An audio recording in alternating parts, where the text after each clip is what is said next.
اعوذ باللہ من الشیطان الرجیم بسم اللہ الرحمن الرحیم۔ سورہ تغابن مدینہ منورہ میں نازل ہوئی۔ اس میں 18 آیتیں اور 2 رکوع ہیں۔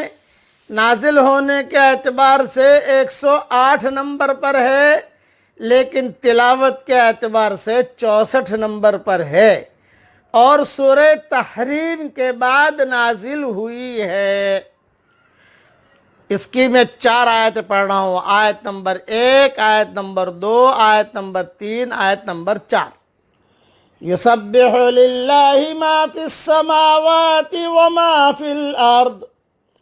اللہ کی تسبیح کر رہی ہے ہر چیز جو آسمانوں میں ہے اور ہر چیز جو زمین میں ہے۔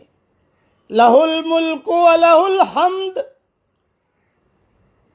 اسی کی بادشاہی ہے اور اسی کے لیے تعریف ہے۔ وَهُوَ عَلَى كُلِّ شَيْءٍ قَدِيرٌ، اور وہ ہر چیز پر قادر ہے۔ هُوَ الَّذِي خَلَقَكُمْ فَمِنْكُمْ كَافِرٌ وَمِنْكُمْ مُؤْمِنٌ، وہی ہے جس نے تم کو پیدا کیا، پھر تم میں سے بعض بے ایمان ہوتے ہیں اور بعض ایمان والے ہوتے ہیں۔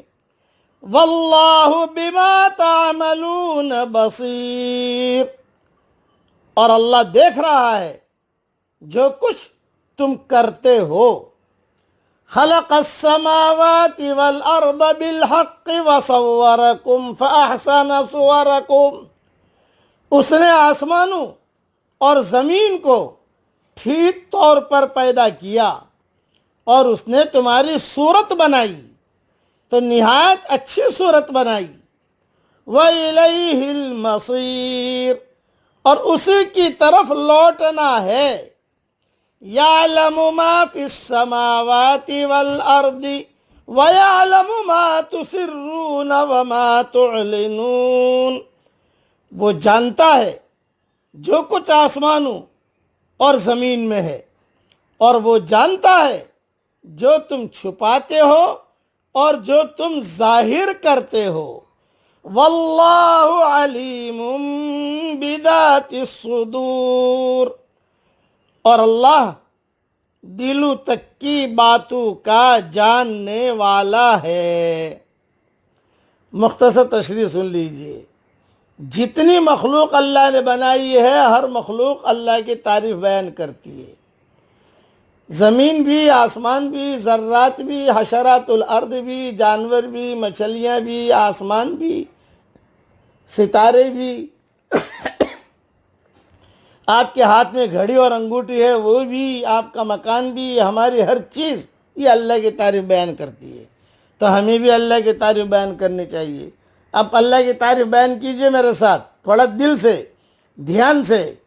یہ جو پڑھا رہا ہوں یہ تسبیح کا سردار ہے، تعریف کا سردار۔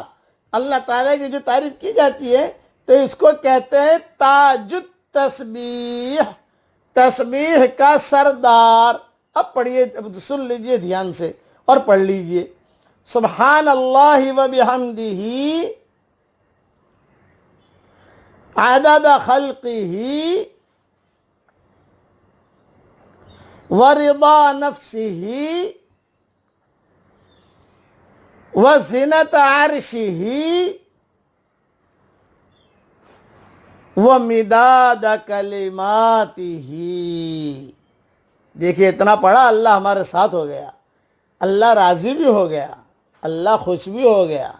آخر میں اللہ نے فرمایا واللہ علیم بذات الصدور، اور اللہ تعالیٰ دل تک کی باتوں کا جاننے والا ہے۔ دل میں کیا وسوسہ آتا ہے، کیا پلاننگ کر رہی ہے، کیا پلاننگ کر رہا ہے، یہ سب اللہ کو معلوم ہے۔ دل میں جو وسوسہ آتا ہے اللہ تعالیٰ عرش پر بیٹھا ہوا اسے پڑھ لیتا ہے۔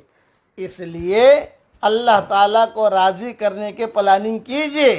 اور ایک نصیحت یاد رکھیے میری، جو تدبیریں اپنا کاروبار پھیلانے کی سوچتے ہو وہی تدبیریں اپنا دین پھیلانے کی سوچو۔ اللہ تعالی ہم سب کو عمل کرنے کی توفیق عطا فرمائے، آمین۔ وآخر دعوانا ان الحمدللہ رب العالمین۔